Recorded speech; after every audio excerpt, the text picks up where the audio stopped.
It's such a beautiful day to be outside in the woods. Oh my God, are you serious? A plane? All right guys, welcome back to another smartphone gimbal review. You are probably asking yourself if you even need a smartphone gimbal when using the iPhone 13 Pro Max. Now I'm going to be straightforward with you.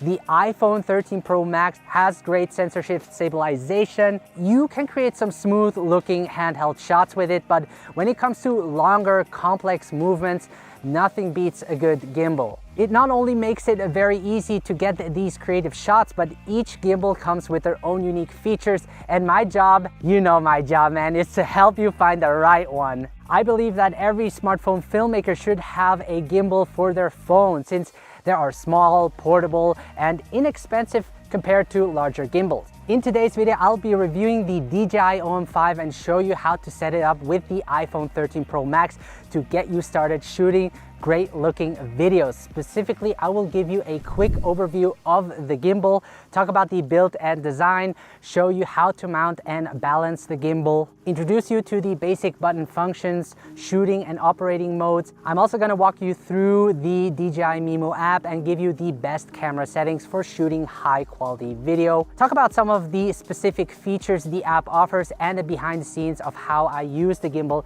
in action. And finally, the price and my final thoughts to it. No matter if you're a beginner and never held a gimbal before in your life, or just want to learn everything there is to the DJI OM4, then you have come to the right place, as I will train you to wield your gimbal like a swordsmaster. Holy shit. Keep in mind that there will be a timestamp below if you want to skip or go back to a particular part in the video. With that said, let's get started. So we're going to start with the quick overview of the Dji OM5. On the top, you have the famous magnetic phone clamp, which I personally love. To the side, you have an M3 0.5 screw hole to add counterweights when using add-on lenses. You have the pan, tilt, and roll motor for all three axis stabilization, a built-in extension rod, and looking at the controls, you have a joystick, a shutter record button, a switch button. Below is the battery indicator, which also functions as a system status indicator. To the left, you have the M button, the zoom slider. On the opposite side, you have the USB-C charging port. On the grip, you have the trigger button, and to the very bottom, a 1/4 screw hole to mount the included tripod. As you can see, the buttons are well placed, allowing you to use the controls with one hand. So let's move on to the build and design. There have been some significant improvements compared to its predecessor, the Dji OM4. I like how they kept the magnetic clamp that allows for a quick setup. It is 100 grams lighter and about 30% smaller when folding the OM5 for easier storage. When folding the gimbal, you will have to remove the magnetic clamp, but I have it attached on my phone most of the time anyways. So the gimbal is strong enough and has a max payload of up to 290 grams. It can easily handle the iPhone 13 Pro Max, which weighs around 240 grams. The biggest change we see is the built-in extension rod that works like a selfie stick. It extends as far as 21.5 centimeters, which is a good distance for those that want to vlog and have more in the frame, but also for getting unique shots, which we will be looking at later. The included tripod is great to place it on a flat surface to record time-lapse. The gimbal feels high quality and is very well built.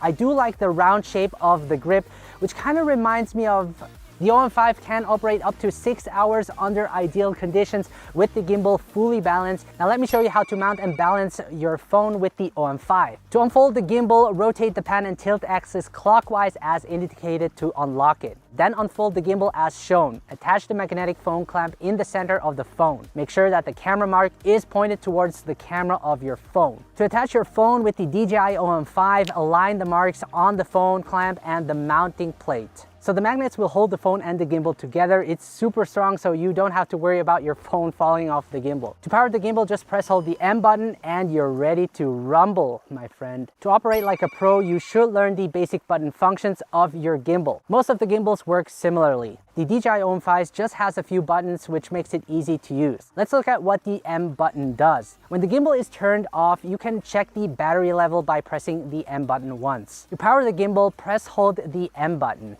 When the gimbal is on, you can press the M button once to switch between the photo or video mode in the DJI Mimo app. You can put your gimbal into standby mode by pressing the M button twice. This way you can save battery, and to exit this mode, just press any other button. To start and stop recording, press the shutter record button once. This also works with the native camera app and Filmic Pro. Pressing the switch button once will change between the front and back camera when using the DJI Mimo app. Pressing the switch button twice will switch the phone between landscape and portrait mode. So this also works regardless of what camera app you are using. By the way, you can also adjust the phone by hand if needed, which I find super awesome. Now you can use the joystick to move and control the direction of the camera. The zoom slider can be used to obviously zoom in and out, but this only works when using the DJI Mimo app. When pressing the trigger button once, you can activate or stop active track, which also requires the DJI Mimo app. Pressing the trigger button twice will recenter the gimbal. All right, we made it till here. Let's continue. So when shooting videos with your gimbal, it can be helpful to know the different shooting modes and operating modes to get the shots you need. A lot of camera moves can be done handheld, but it takes a lot of practice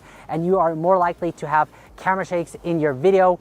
You don't want that. Especially when the camera movement is complex. With the gimbal, it makes it much easier because you can use these modes and shoot more creatively. So first we have the follow and FPV mode. By pressing the M button 4 times, you can switch between FPV and follow mode. By default, when turning the OM5 on, it is set to follow mode. I use this mode most of the time because that allows me to create smooth pan and tilt shots that look natural in my video. When switching to FPV, all motors are unlocked and you can use this mode to record action-filled moments. Then there is the tilt lock, which only the pan axis follows. This is great for recording forward or backward motion where the subject is walking, for example, ensuring that the composition stays the same. Then to enter all lock mode, hold the trigger button. In this mode, the gimbal will not follow your hand movement. This mode is perfect for maintaining a straight shot while walking forward or backward. Next is sport mode. Pressing the trigger button twice and holding it will enable it. You will notice that the follow speed of the gimbal increases,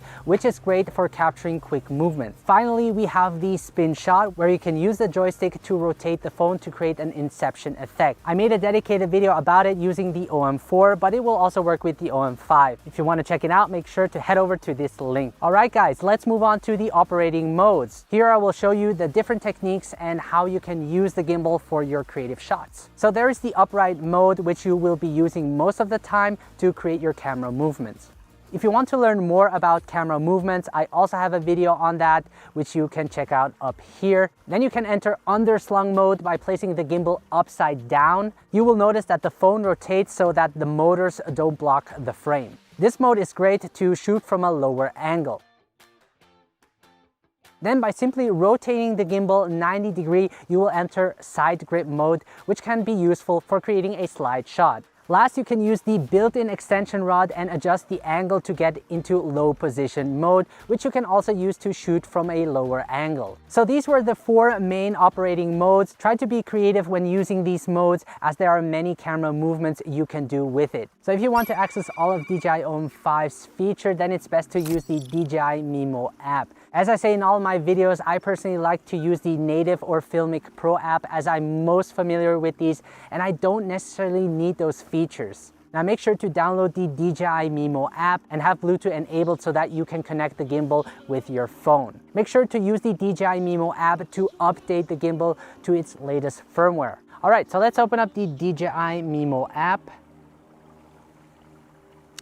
And it's going to automatically connect with the app.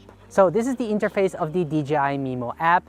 On the top left hand corner, you can head back to the home. To select your device, just hit that camera icon. And right now everything is set to auto, but if you want to have full control over your camera, it's best to use the manual settings. So instead of auto, you're going to press the M button, and in here you can dial your camera settings. So ISO I usually keep as low as possible at 100, and when I set it that way, it's going to be locked, so no changes occur during the shoot. And I'm going to set my shutter speed double my frame rate. So because I know I'm going to shoot 4K 60 frames per second, I'm going to set it to 1/20.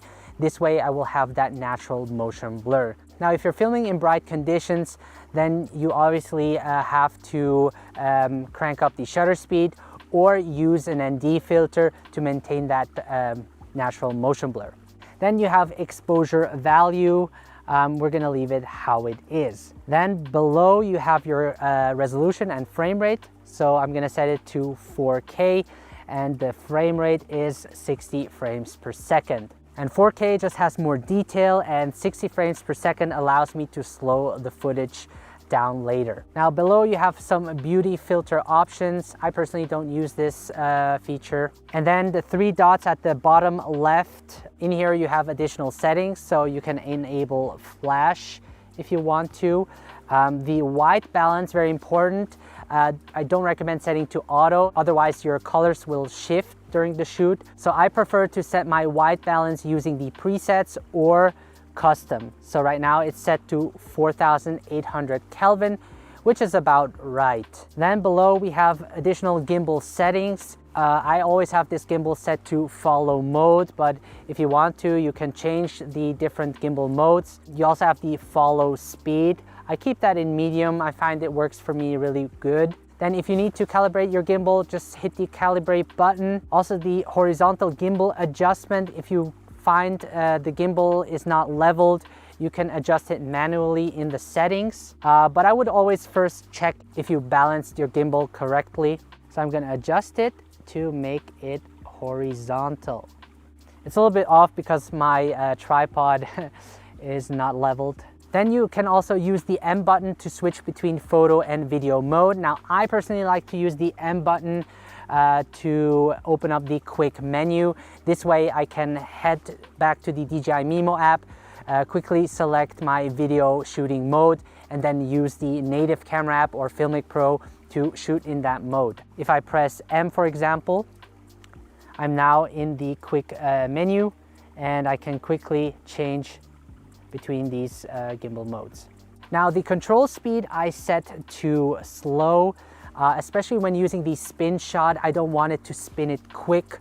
This way the camera will move more smoothly, which is important when creating smooth camera movements. So to the very right you have different shooting modes. You got video, photo, panoramic. You got also dynamic zoom, which allows you to create that vertigo effect. Now in the time-lapse mode, you can also create a moving time-lapse if you want to. Hyperlapse is also a great feature that I like to use, especially with the tracking feature. This way I can track an object and just move the gimbal, and the gimbal will keep that object centered. Now you also have story mode, which are video templates, which will help you make the video. So all you have to do is follow the instruction, and to the upper left you have a video tutorial that you can follow, and it will sort of create the video for you. Now to the upper right you have different symbols indicating the battery life of the gimbal and of the phone, and also the current shooting mode you're in. Top right you can switch between the front and selfie camera, which is great. So let me show you how to use gesture control. I'm gonna select the hand icon, enable it, and I'm also gonna select follow shoot, and this will also activate the tracking feature. So when I do the peace sign, it's gonna track my face and start recording, which is great for vloggers. And when I put my hands up, it's gonna stop the recording. So this is pretty cool. Now you can also activate smart tracking by pressing the trigger button once, and it will detect my face and follow it wherever I go. And it does a pretty good job at doing it. Now what you also could do is use your fingers to track an object or a person.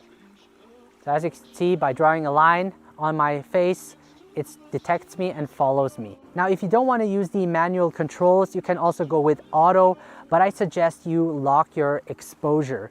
And to do that, you can just tap hold on the screen. As you can see, a box appears with the lock sign, which means the exposure is locked.